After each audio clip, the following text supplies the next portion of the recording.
Bienvenidos a Semáforo de Alerta de Feminicidio.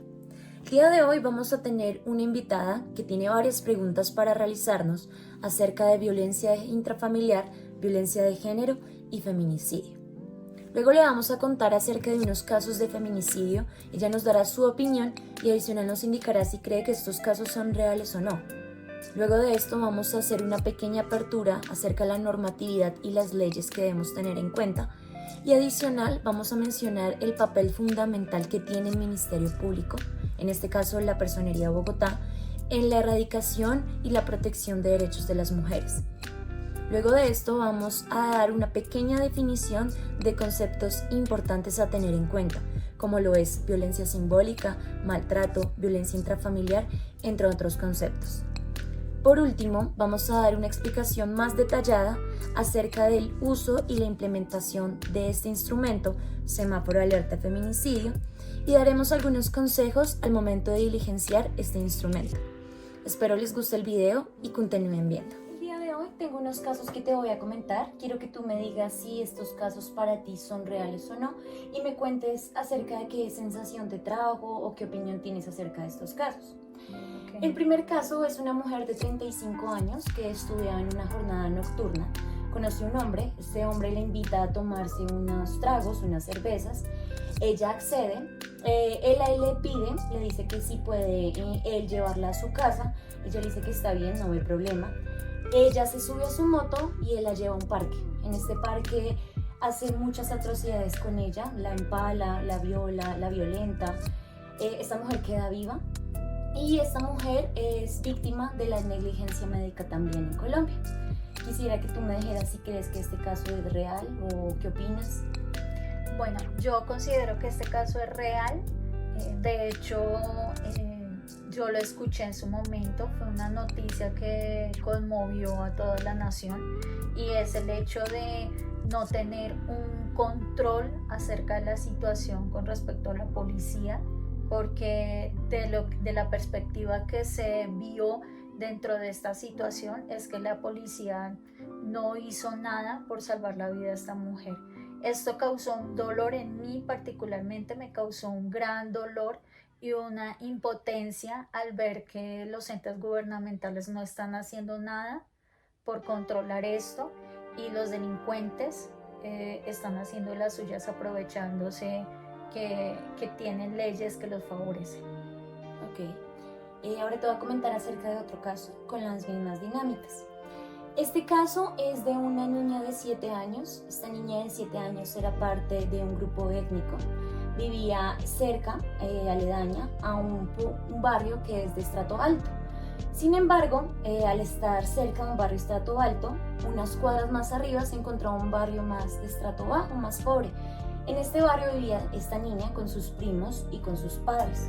Este hombre, un hombre de 35 años, arquitecto, iba y la buscaba, la miraba y resulta que un día él se dirige a su casa y la toma del brazo. Ella está jugando con su primo, la toma del brazo y se la lleva, la secuestra. Los padres denuncian, hacen las investigaciones y encuentran a la niña violentada, violada y asesinada por este hombre. ¿Crees que este caso es real? ¿No? ¿Qué opinas de este caso?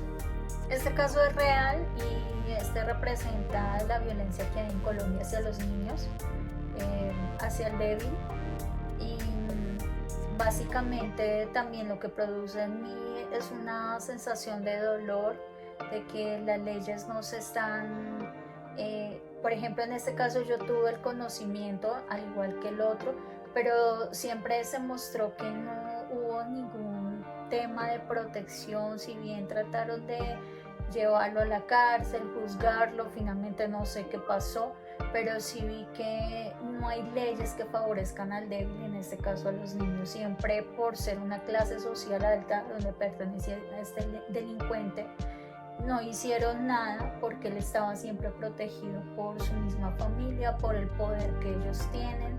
Entonces nuevamente vemos que aquí la ley no opera a favor del débil. Ok, ahora te voy a contar acerca de otro caso. Este caso es de una mujer, una chica de 17 años de edad. Tenía su pareja sentimental. Esta mujer es desaparecida, desaparece de su lugar de vivienda y dura 24 horas desaparecida. van y la buscan después de estas 24 horas y resulta que su pareja de 19 años la mató con arma blanca, es decir, la apuñaló varias veces hasta su muerte. ¿Crees que este caso es real? ¿No es real? ¿Qué opinas de este caso? Este caso es real, también fue noticia, refleja cómo la mujer está siendo violentada y esto es una muestra de lo que está sucediendo en nuestro país. Mujeres que incluso no sé si ella, pero esto refleja mujeres que frecuentemente son violentadas, no tienen las leyes a su favor, la ley no está siendo justa o no está siendo aplicada, no está previniendo. Aquí lo que vemos es una ley que es más reactiva, o sea, reacciona, van a llevar a un delincuente, pero nunca está buscando la manera de prevenir. Las mujeres avisan, hay síntomas de lo que puede pasar por hechos, por acciones de sus parejas y finalmente tienen que morir para que estos delincuentes tengan que pagar, pero nunca la ley es proactiva, sino está siendo muy reactiva. Ok, y por último te voy a contar un último caso. Este caso es de una mujer de 23 años, era DJ. Ella tenía una pareja sentimental que era extranjero. Este hombre, la mamá comenta que tenía rasgos un poco celotípicos, era un poco agresivo, un poco reactivo ante situaciones cuando ella estaba con otros hombres.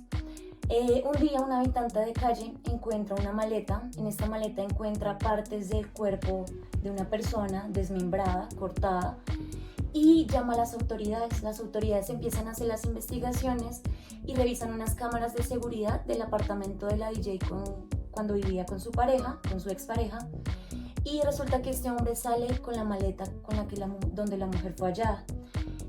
Lo que hace este hombre es decir que fue el cartel de Medellín y acusa a otros de sus actos. ¿Tú crees que este caso es real? ¿No es real? ¿Qué opinas de este caso? Este caso es real y es muy parecido al anterior. O sea, vemos que la violencia, que hay un feminicidio y es que siempre son los mismos componentes en esos actos violentos. Hombres que van en contra de una mujer, que se ve que han preparado ese momento, que hay un comportamiento en donde ellos ejercen violencia, ira, rabia y ya viene siendo acumulado, en este caso como los celos. Entonces no son controlados, tiene unos comportamientos previos que ya han sido analizados antes, quizás por expertos, pero no son preventivos y de hecho pues desencadenan. Como podemos darnos cuenta, estos casos son reales y llevan sucediendo en Colombia por muchos años. Es por esto que la Personería de Bogotá tiene un especial interés sobre restablecer y asegurar los derechos de los ciudadanos. Es por esto que la violencia intrafamiliar, el feminicidio y la violencia de género se vuelve un tema apremiante en nuestra sociedad, debido a que quebranta los tejidos y hace que hayan relaciones asimétricas. De ahí la importancia de identificar de manera temprana y oportuna las señales de alarma, para de este modo poder actuar de manera correcta. Con relación a la pregunta, ¿existe alguna ley que indique quién puede denunciar la violencia intrafamiliar de género?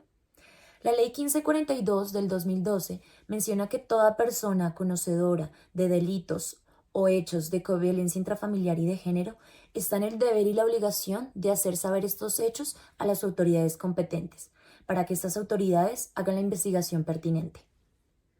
Con relación a la pregunta, ¿existe alguna ley de feminicidio en Colombia?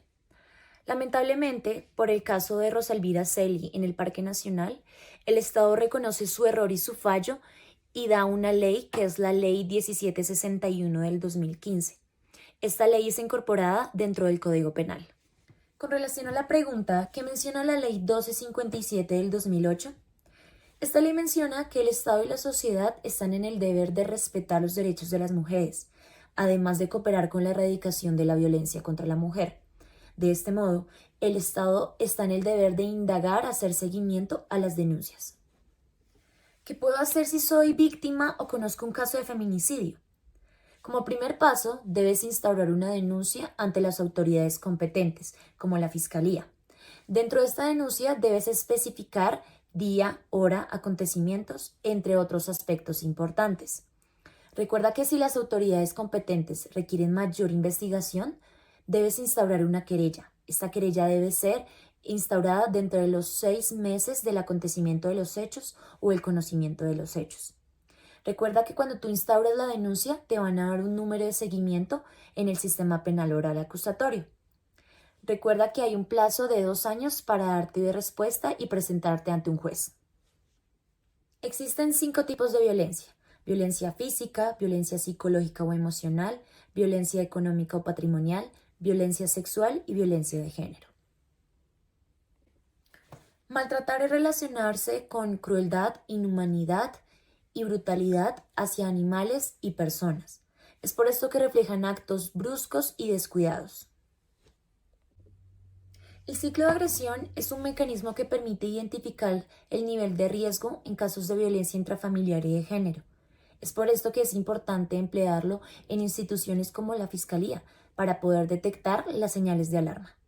La violencia simbólica es un término que introdujo Bourdieu para referirse a aquella violencia que es invisible, pero que persiste en la sociedad por medio de sistemas de enseñanza, medios de comunicación, entre otros.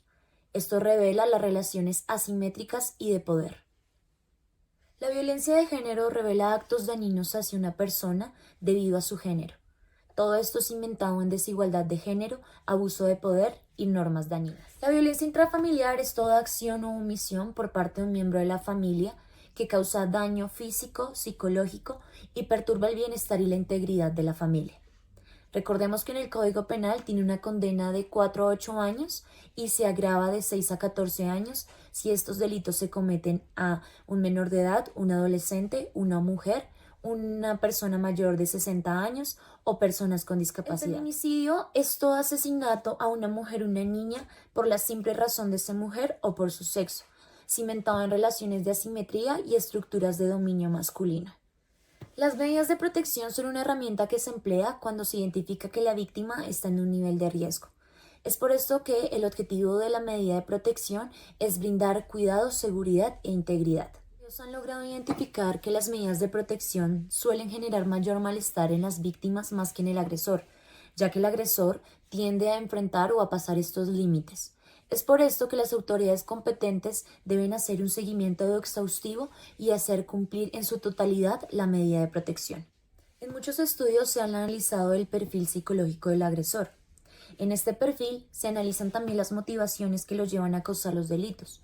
Muchas veces estos agresores son motivados por distorsiones cognitivas, es decir, ellos creen que su esposa les era infiel y por esta razón la asesinaron. Pero muchas veces esto no es cimentado con argumentos ni con la realidad, sino simplemente son cogniciones o pensamientos que tiene la persona. Es por esto que es importante identificar aquellos patrones que tienen estos agresores, como por ejemplo, muchos de ellos tienen antecedentes ya delictivos.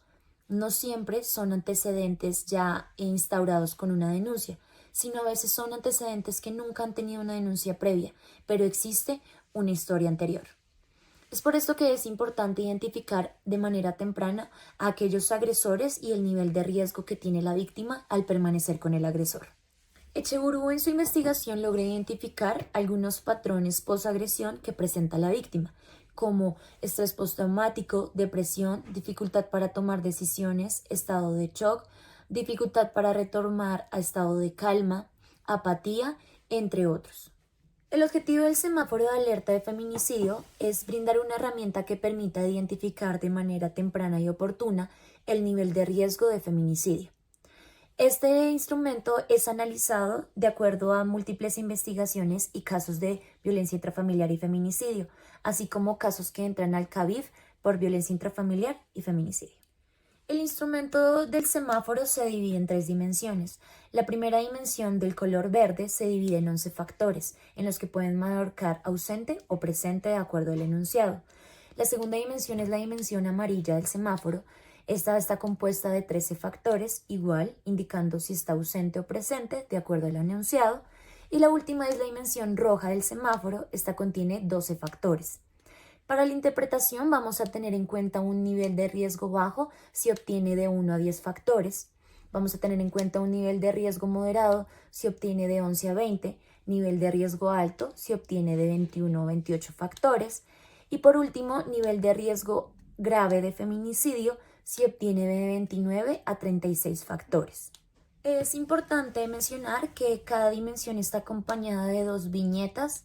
Una viñeta va a indicar el paso a seguir que debería continuar la persona que diligencie el instrumento y la otra viñeta va a indicar algún consejo que debería tener en cuenta. Como ya lo habíamos mencionado, el semáforo se divide en 3 colores. El primer color es el verde. Este lo que indica o evalúa son los tipos de violencia y cómo éstas se normalizan y tienden a escalarse. Luego tenemos la dimensión de color amarillo. Esta hace referencia a aquellos mecanismos que utiliza el agresor y que hace en su contexto más probable que aparezcan estas agresiones. Por último tenemos la dimensión de color rojo, la cual evalúa la integridad física de la víctima y qué tan vulnerable es la víctima al agresor.